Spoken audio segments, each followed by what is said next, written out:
Buonasera, benvenuti a questa edizione del nostro telegiornale. Vediamo subito i titoli. Troppo care le navi cisterna, la regione dice stop ai rifornimenti della Marina Militare. Ogni viaggio costa 50.000 euro. Tra guasti e dispersioni resta da fronteggiare una crisi idrica senza precedenti. Allevatori allo stremo per la siccità, il rischio è la macellazione forzata del bestiame. A Castel di Judica, nella piana di Catania, le pecore nutrite con i fichi d'India. La nostra inchiesta.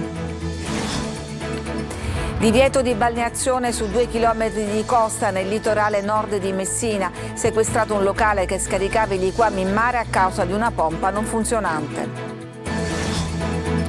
Ok ai doppi turni alla RAP per accelerare la raccolta dei rifiuti a Palermo. Sindacati divisi. Per le emergenze in arrivo anche 7 ditte private, raccolte in un giorno 7.000 tonnellate di rifiuti. A Librino apre la terza isola ecologica di Catania. Chi conferisce i rifiuti avrà diritto a sgravi sulla Tali. Sarà possibile lasciare anche gli ingombranti. L'oro della squadra di scherma alle Olimpiadi, la catanese Rossella Fiammingo. Ho dormito pochissimo, stringo fra le mani una medaglia che pesa. Calciomercato, il Palermo avvia la campagna abbonamenti, il Catania domani ufficializza Guglielmotti, 4 acquisti per il Messina.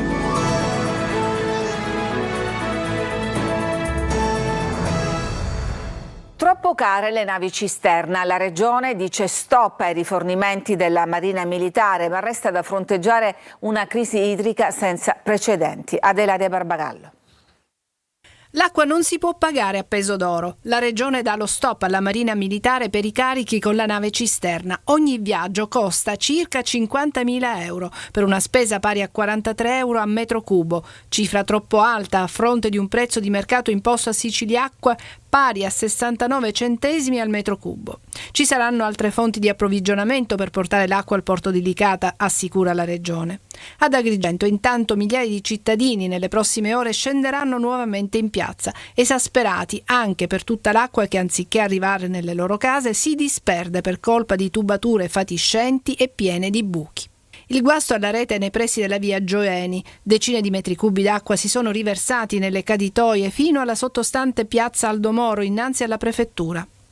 Da un'emergenza all'altra, Palermo è corsa contro il tempo per riparare l'acquedotto scillato che ha lasciato di colpo a secco decine di comuni. È stato individuato il guasto, si è staccato un giunto da un grosso tubo. Gela soffrirà un po' meno la sete. Siciliacque ha comunicato di aver ripristinato le forniture idriche ai serbatoi di Caposoprano e Montelungo. Nelle prossime ore dunque verrà riavviata la distribuzione dell'acqua con la cadenza programmata. Per dare un po' di sollievo ai campi aridi di Ragusa, la regione ha disposto l'utilizzo delle acque dell'invaso Ragoleto ed anche in questo caso l'ordinanza è di carattere emergenziale. E a soffrire per la crisi idrica è anche il bestiame, naturalmente gli allevatori. Oggi siamo stati a Castel di Judica, nella zona attorno alla piana di Catania. Orazio Longo.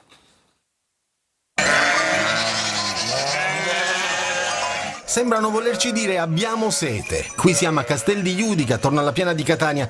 Dopo gli agrumeti e gli uliveti, ora tocca a loro alzare il grido di dolore. Ennesimo capitolo di una crisi idrica che non risparmia proprio nessuno. E questo è il loro pranzo. Quindi voi mettete la pianta di fico d'India verde estirpata qua e le capre, le pecore se le mangiano, sì, propriamente. E questo è l'unico alimento verde che quest'anno hanno mangiato, perché in mancanza di erba l'unico alimento verde. Non ce la fanno più gli allevatori del comparto zootecnico, non ce la fanno più le capre, le pecore, le mucche, gli asini, soffrono anche loro. Quello è l'unico appezzamento di ristoppie che è rimasto quest'anno. Dovevano rimanere i terreni tutti così, invece è rimasto solo questo pezzetto e tutto quello che vedete attorno è tutto senza paglia. Manca l'acqua, andando avanti così il rischio è la macellazione forzata. E se continua così siamo costretti ad abbattere gli animali perché non abbiamo cosa dare da mangiare.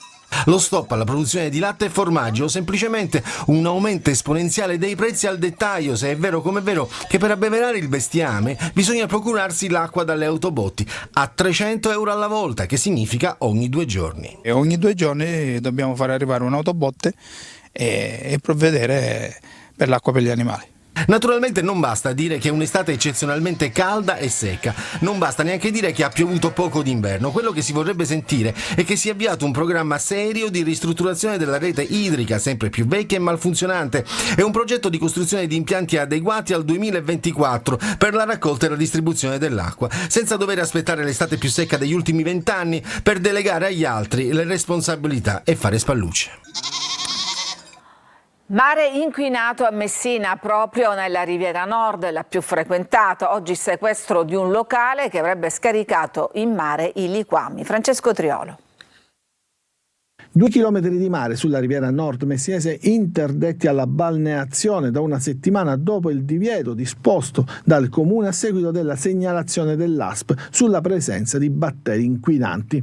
Il Comune ha inviato la sezione ambientale della Polizia Municipale per le verifiche di controlli e dopo aver ottenuto anche i risultati delle analisi sul tratto di mare interessato, suddiviso in 6 microzone, ha individuato la causa. Così questa mattina hanno provveduto al sequestro di una parte di un locale della zona, nello specifico dei bagni e dell'impianto di sollevamento delle acque reflue collegato agli stessi servizi igienici. Dalle verifiche dei tecnici di AMAM e della Polizia Municipale è emerso che la pompa di sollevamento delle acque reflue che avrebbe dovuto condurre gli scarichi verso la condotta fognaria non funzionava e così i liquidi finivano sulla spiaggia. È stato deciso quindi di sequestrare l'area e il verbale verrà trasmesso adesso all'azienda sanitaria, che potrà quindi effettuare un nuovo campionamento della zona. Se i risultati dovessero essere nuovamente nella norma, potrà essere revocata l'ordinanza con il divieto di balneazione e quelle spiagge potranno tornare nella piena fruibilità dei messinesi e dei turisti. A Marina di Priolo, vicino a Siracusa, c'è una spiaggia interamente attrezzata per i diversamente abili, nessuna barriera architettonica. Noi siamo andati a vedere questo esempio di inclusione. Francesco Aloi.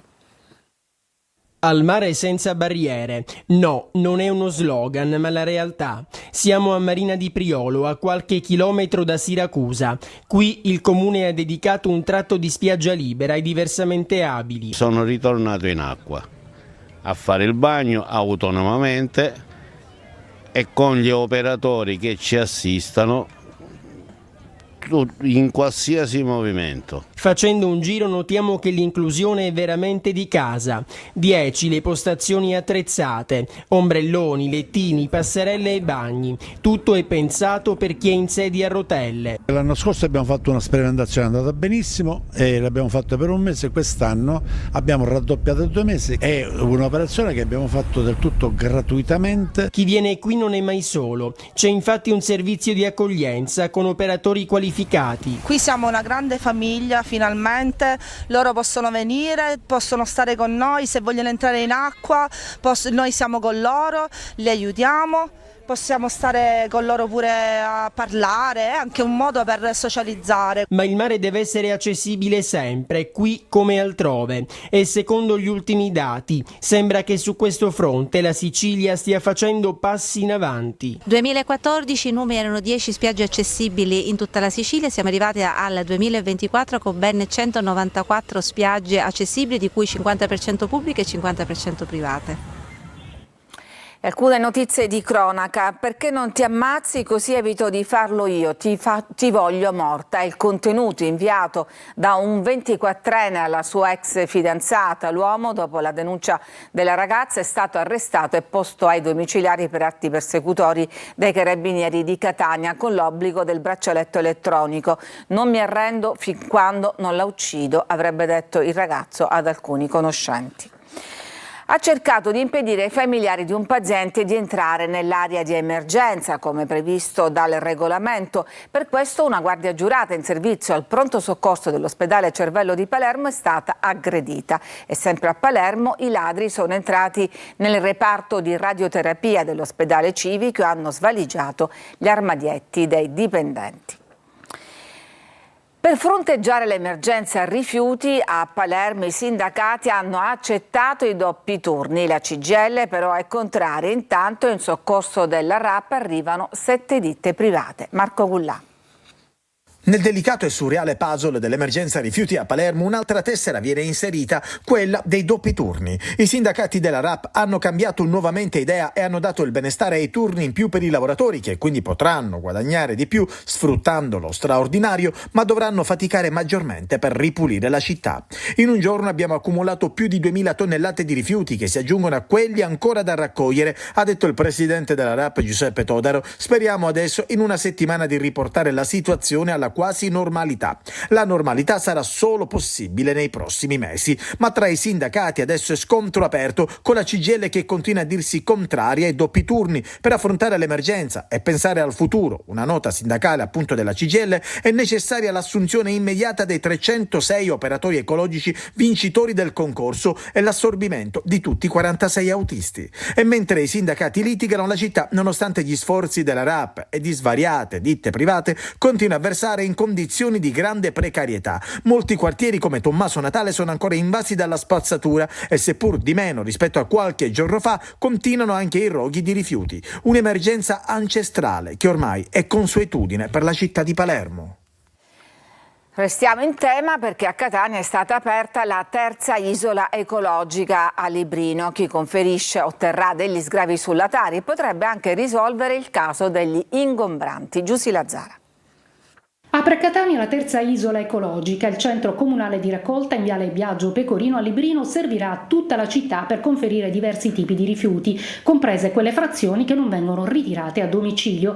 Così grandi quantità di imballaggi in vetro, plastica, cartone, farmaci scaduti, toner, elettrodomestici e mobili potranno essere smaltiti correttamente. Se per esempio hanno della plastica, devono partire, non possono aspettare la domenica sera per lasciarla fuori casa, possono venire a conferire qui, ed è anche un'operazione vincente perché poi in questo modo si può avere anche uno sgravio della Tari. Un passo in avanti nella dolente raccolta di rifiuti gravata nelle ultime settimane anche dalla cenere vulcanica. Altra questione riguarda l'abbandono di ingombranti ai bordi delle strade. Nei centri comunali di raccolta sarà consentito lo scarico da parte anche degli svuotacantine, in modo che così non saranno più costretti a lasciare tutto quanto nelle strade della città, creando quella condizione di degrado nota a tutti. Il nuovo centro di raccolta si aggiunge a quelli di Via Giani, a Picanello e Viale Tirreno a Trappeto Nord. Altre isole ecologiche sono previste nel piano generale da 5 milioni di euro. A breve apriranno altre strutture quasi già completate in Via Montenero, Via Forcile e Via San Filippo Neri e Vagliasinni, una per ogni municipalità. A Catania restiamo, è polemica dopo l'approvazione del documento di bilancio che prevede un possibile aumento della Tari. Il servizio.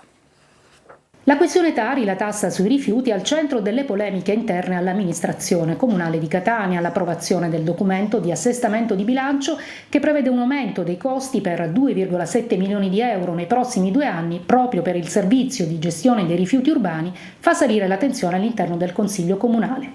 Gli extra costi graverebbero sui cittadini per l'aumento del già salato balzello, denuncia così l'opposizione che non ha votato il documento. L'opposizione ha ritenuto di non poter dare copertura ad una affermazione di questo genere, lasciando così all'amministrazione e alla maggioranza la responsabilità di prevedere, sia pure con scarsa probabilità, l'aumento delle tariffe Tari. Di rimando il sindaco Trantino. È previsto un aumento dei costi, ma non è detto che debba per nulla essere poi compensato da un aumento della Tari. E continuerà anche la lotta all'evasione, che si attesta a quasi la metà dei contribuenti, pesando su chi paga regolarmente la Tari. Ci fermiamo, c'è una pausa per la pubblicità, torniamo tra poco parlando fra l'altro dell'inchiesta di Caltanissetta su mafia e appalti che ha coinvolto un altro magistrato, Pignatone. A tra poco.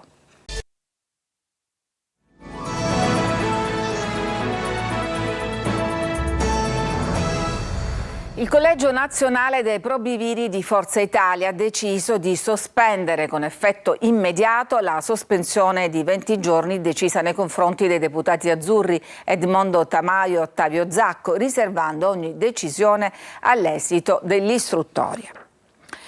Insieme all'ex procuratore di Palermo, Pietro Giammanco, avrebbe istigato l'allora PM Gioacchino Natoli e capitano, ora generale della Finanza, Stefano Screpanti, a condurre un'indagine apparente sulle presunte infiltrazioni mafiose nelle cave toscane, limitando temporalmente la durata delle intercettazioni ed il numero dei soggetti da tenere sotto controllo. È una delle accuse che i PM di Caltanissetta rivolgono all'ex procuratore di Roma, Giuseppe Pignatone. Sulla vicenda abbiamo sentito Felice Cavallaro, giornalista del Corriere della Sera, che segue da anni indagini di mafia.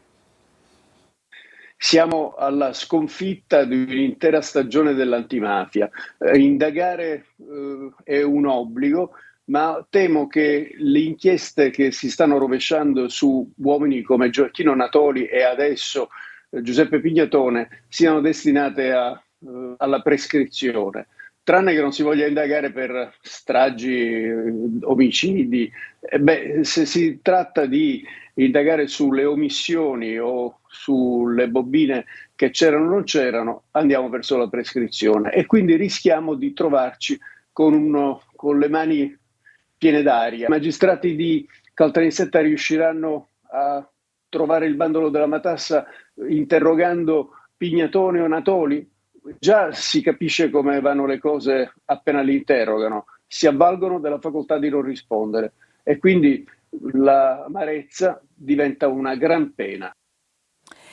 Il Tribunale di Palermo ha condannato a 10 anni di reclusione per voto di scambio politico-mafioso l'ex deputato di Forza Italia Salvatore Ferrigno. Secondo l'accusa, l'esponente politico alle elezioni del 2022 avrebbe accettato la promessa di un mafioso di Carini, Giuseppe Loduca, di procurargli voti in cambio di soldi. Stessa condanna, 10 anni di reclusione ciascuno, è stata comminata a Loduca e Loiacono.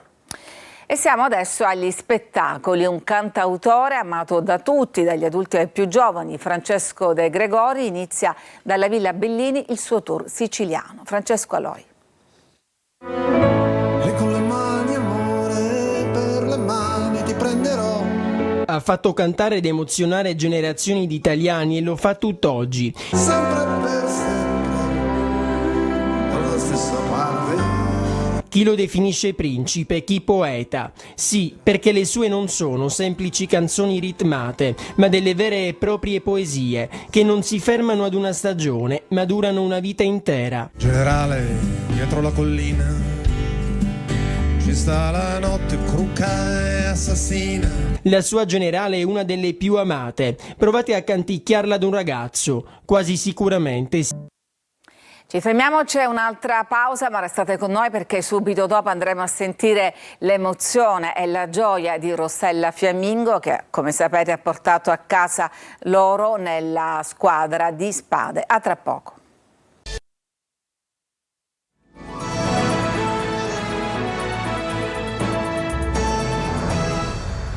Hanno conquistato con la grinta l'oro alle Olimpiadi. Della squadra di spada femminile fa parte anche la catanese Rossella Fiammingo. L'abbiamo raggiunta proprio a Parigi e continua a raccontarci le sue emozioni. Marco Carli. Non ho dormito, zero, solo 2 ore, però il peso di questa medaglia si sente, è una medaglia importantissima, super cercata, sognata, immaginata e adesso ce l'ho fra le mie mani. Le emozioni delle ore immediatamente seguenti alla vittoria sono ancora vive, si passa dalla grande gioia alla considerazione dell'impresa fatta. Rossella Fiammingo, campionessa olimpica con la squadra di spada femminile, rivive così nel video di Fede Scherma il grande successo, condividendolo a casa Italia con le compagne e con un campione come lei. È una giornata epica, ma come stavo commentando con Daniele Garozzo, non è che non ce l'aspettavamo, perché noi sapevamo che era nelle nostre corde, ma poi non sappiamo com'è la Scherma, se veramente poi saremmo arrivati veramente a giocarci l'oro, perché era eravamo forti, ma anche tante altre squadre sono forti come noi. E mentre la compagna, l'altra etnea Alberta Santuccio, annuncia il suo matrimonio a ottobre, Rossella, che con il suo fidanzato Greg Paltrinieri ha vissuto una serata di grandi emozioni, con le medaglie di colore diverso finite al collo di entrambi, promette di rispondere ai complimenti di tutti i suoi fan. Io sono famosa per non rispondere, ma mi metterò seduta in questi giorni di vacanza e risponderò a tutti. E torniamo al calcio con tutte le novità dal mercato. Sergio Colosi. Mentre il Palermo ha aperto la vendita libera della campagna abbonamenti con l'obiettivo di superare le 12.603 tessere sottoscritte nella scorsa stagione, il direttore sportivo De Sanctis lavora per il completamento dell'organico. Con la Juve c'è un dialogo su 3 nomi: Nicolussi Caviglia, che però vorrebbe rimanere in A, Barbieri e Asa. Per Apua invece l'inserimento di Barley e Young Boys potrebbe essere significativo in termini economici e cambiare la destinazione dell'esterno francese all'alba delle visite mediche. A queste ultime si è sottoposto in giornata con esito positivo il neo-rossazzurro Davide Guglielmotti, laterale destro di 30 anni del Lecco, con un passato tra Reggiana, 60 presenze e 8 reti, e Renate, 80 gare e 11 gol. Il suo arrivo, prossimo ad essere ufficializzato, potrebbe aprire alla partenza di Bois. Sabato esordio del Catania in Coppa Italia a Chiavari contro la Carrarese. Sembra tornare d'attualità la trattativa con Ciccio De Rose, ma la priorità sono 2 colpi in attacco, con Gomez favorito, e a seguire Montalto, Merola e Corazza. Lescano invece, a lungo tra i desideri del Catania, sembra destinato al Trapani, che ha presentato una super offerta alla Triestina e al calciatore. 4 acquisti over per il Messina: Damiano Lia, Vincenzo Garofalo, Antonio Marino e Luca Petrungaro, ma il deficit strutturale e tecnico rimane di proporzioni ampie, così come il rapporto definitivamente compromesso tra la tifoseria e Sciotto. È tutto per questa edizione, grazie per averci seguito, vi auguro una buona serata.